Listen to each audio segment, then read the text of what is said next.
So a year and a half ago, I won the Mind Sports Olympiad Perudo tournament on BoardGameArena. The Mind Sports Olympiad runs a lot of international board game competitions online, and I beat out 57 other players to take the first place prize. I'm going to share all the games that I played and explain my strategy. Starting with game one, where I was paired up with 3 random players. A big part of my strategy is trying to estimate how many dice of a certain number are among my opponent's dice. Generally, when you roll a die, there's 2 possible ways to get each number, either by rolling the number or the Paco, which is wild. So for 15 dice, I would expect roughly a third of them to be a 5 on average. So I would normally expect 5 5s on average, but the fact that there are 2 people bidding 5s makes me think that there could be more than 5 5s among them, maybe 6 or 7. So the fact that I have 1 makes me feel comfortable raising it to 7 5s. When Sarah makes it 4 Pacos, this is a tough situation for me. It's a big enough bid that I can't really bid more than this. It'd be tough for me to make it 9 6s or 9 5s or 5 Pacos. I just don't really have enough in my cup to feel comfortable doing that. I also don't like calling Calza because I have all 5 dice still, and you can't gain a die by calling Calza when you already have all your dice. So it's like something where there's no upside and you can only go down, sort of. I also think from Sarah's perspective, when she doesn't know what my 5 dice are, she probably thinks there's a good chance I have a Paco. So when she bets 4 Pacos, she's going to be factoring that in, that there's a good chance I have 1. So the fact that I don't have 1 and the fact that I don't want to raise and don't want to call Calza, it felt like calling Dudo was my best option here. Unfortunately, it didn't work. No one else really showed any interest in the Pacos. So this is the first time I have to make an opening bid, and generally I figure out what the expected number is. In this case, I would expect a third of my opponent's dice to be 4s. So I would expect, there's 15 dice. I would guess that 5 of them are 4s on average. And I have 3. So I would expect the total number of 4s to be 8. But generally with my opening bid, I like to start off 1 less than the number I expect. Because generally I want to bid as aggressively as I can to ensure that the bidding doesn't get back around to me, but conservatively enough that I don't get challenged very often. I kind of just want to avoid confrontation and stay alive when there are 4 or 5 players left. So for that reason, I bid 7 4s, which is a little bit less than I could have, but I think it's aggressive enough that it won't get back to me too much, and passive enough that Vishad can easily just make a bigger bid, and I don't have to worry about being challenged.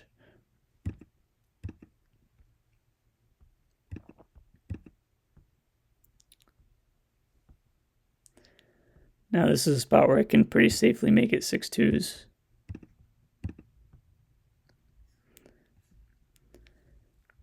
And this is another close one. With 14 dice out there that I can't see, I would expect on average that there's 5 2s. The fact that 2 people have bid 2s makes me think that there could be more than 5. So I feel pretty safe raising it to 9 2s. Another thing I'm going to say is that I could have considered calling Calza, but it's pretty hard to call Calza and get it right when there's 14 dice. You have to be pretty lucky to get that to work. So I felt like making it 9 2s was the best play.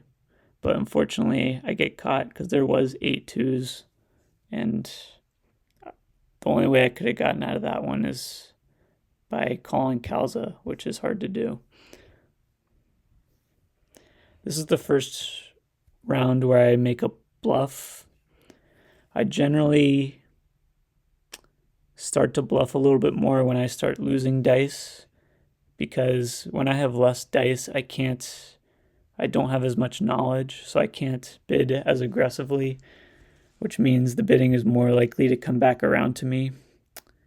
And if the bidding is more likely to come back around to me, I don't want people to have as much information about my cup. And if there's a possibility that Sarah could raise it up to 7 or 8 threes on her turn, thinking I have threes, that'd be a pretty sweet spot for me to call Dudo and survive that round. I will say that just because I have less dice doesn't mean I'm always going to bluff. I think you definitely want to mix it up, because if you're always bluffing, then people will catch you on that. If you're always telling the truth, then people will be able to play against you more easily. But I chose to bluff this time.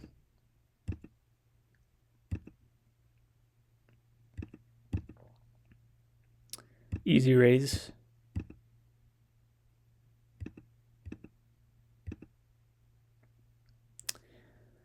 And this is a pretty aggressive bid. Given that I only have one, I'm going to call Dudo, because I just think it's unlikely that there's 6 threes out of 12 dice. I'd normally expect there to be 4. So 6 is just a little bit ambitious. It could be true, but I'm definitely not raising this to anything bigger, and I think it's more likely a bluff than an exact match.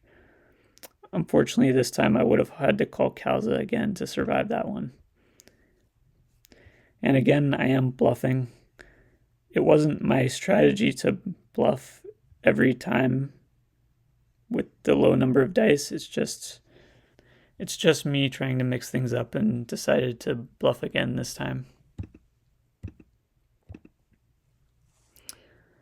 And again, this is similar to the last round. It's just hard to think that there's 5 6s out of 12 dice, especially when the other 2 players didn't bid in 6s. I can't really safely raise it, so I'm calling Dudo again. This time I do get it right.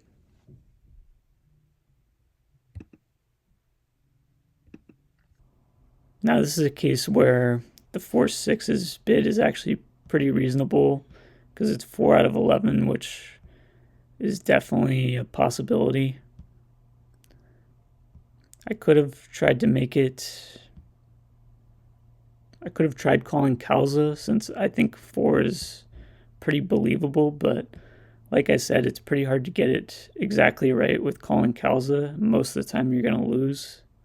So I think I tried to err more on the side of safety and just keep myself alive by bidding 2 Pacos, which I got away with this time. Again, I'm going to make it 2 Pacos. It's more comfortable now that I actually have one this time.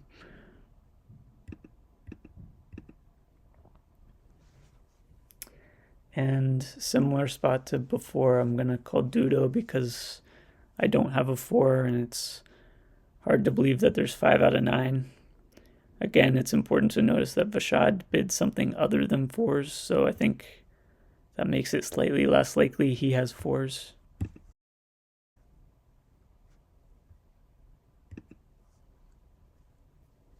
Now this bid is believable. I don't really want to make it 4 2s or 4 3s. I feel like Vashad could challenge me on that pretty often, and I don't have any reason to think Sarah has 3s or 2s, so bidding 4 3s or 4 2s feels pretty dangerous. I'm just going to make it 4 5s and hope that Vashad believes me this time, which he lets it go again.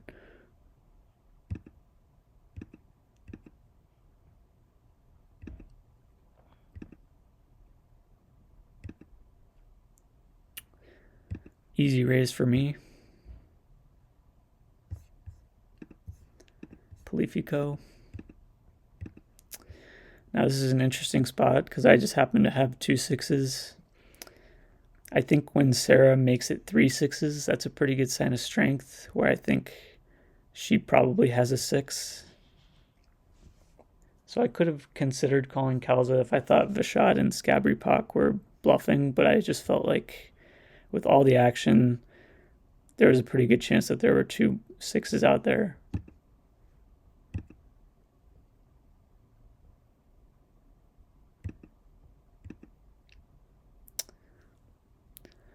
This feels like a pretty safe raise.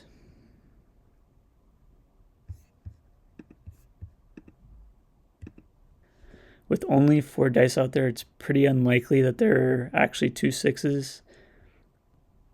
There could definitely be a possibility where one of these players is bluffing, so I just chose to call Dudo. And I'm right that time. Now Sarah could actually have 2 6s in her hand this time, so I don't feel comfortable calling Dudo, and I'm not confident enough to call Kalza either. I chose to play it safe and go 1 Paco, which I think I could get away with sometimes. From Scabrapak's perspective, there's 4 dice that he can't see, so I think he would expect that most of the time there's going to be a Paco out of 4. Actually, when there are 4 dice, it is a slight favorite that there will be at least 1 Paco. And Scabrapak calls Kalza and gets 1, which is good for him.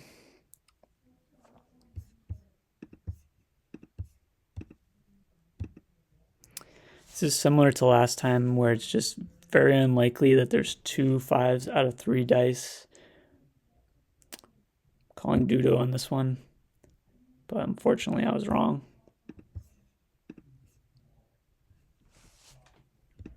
So this is a case where I'm mixing it up and probably bluffing half the time, betting honestly half the time. And as far as deciding which way I wanted to go versus bluffing or being honest, I think I would normally look at something random like the second counter on my computer, and if I saw an even number, then I would bluff, or an odd number, I would be honest. So that's a way you can kind of mix up your strategy in an unpredictable way.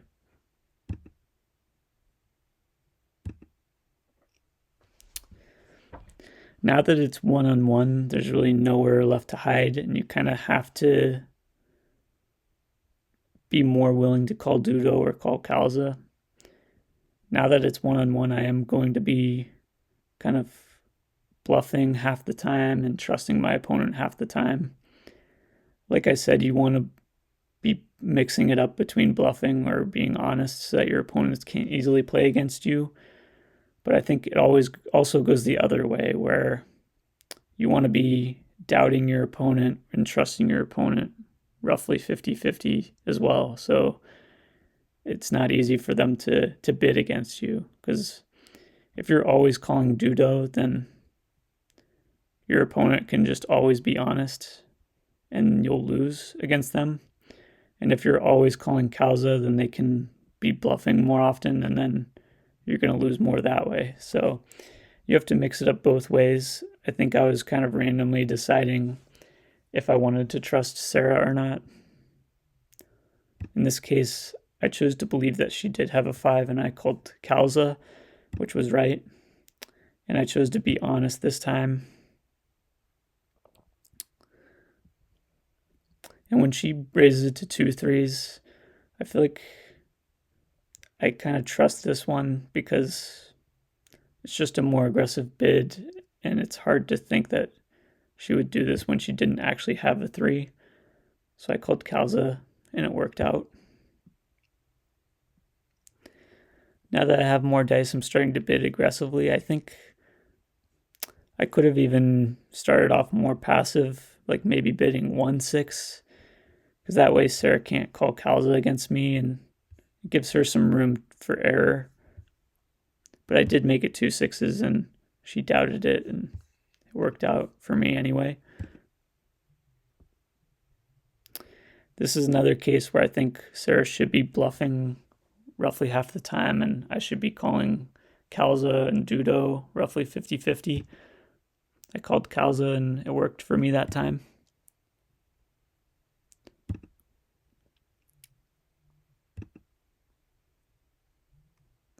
This is a case where I chose to believe that she has a 3 and make it 3. She called Kalza, and that was a good play by her. Easy raise for me.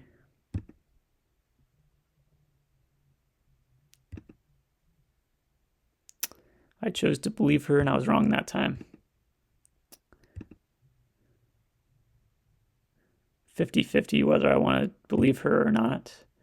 This time I called Dudo, and I won the game.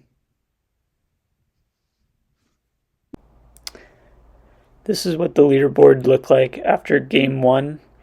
These are all the players that won their first game. As I mentioned before, there are 58 players in this tournament. You get 2 points every time you outlast someone. This is also a Swiss tournament system, so for future games, you're paired up with people that are around you on the leaderboard. So stay tuned for game 2. In game 2, I'm going to be playing against 4 other people that won their first game just like I did. The games are just going to get tougher and tougher as it goes along, and the strategy will get more interesting. Thanks for watching.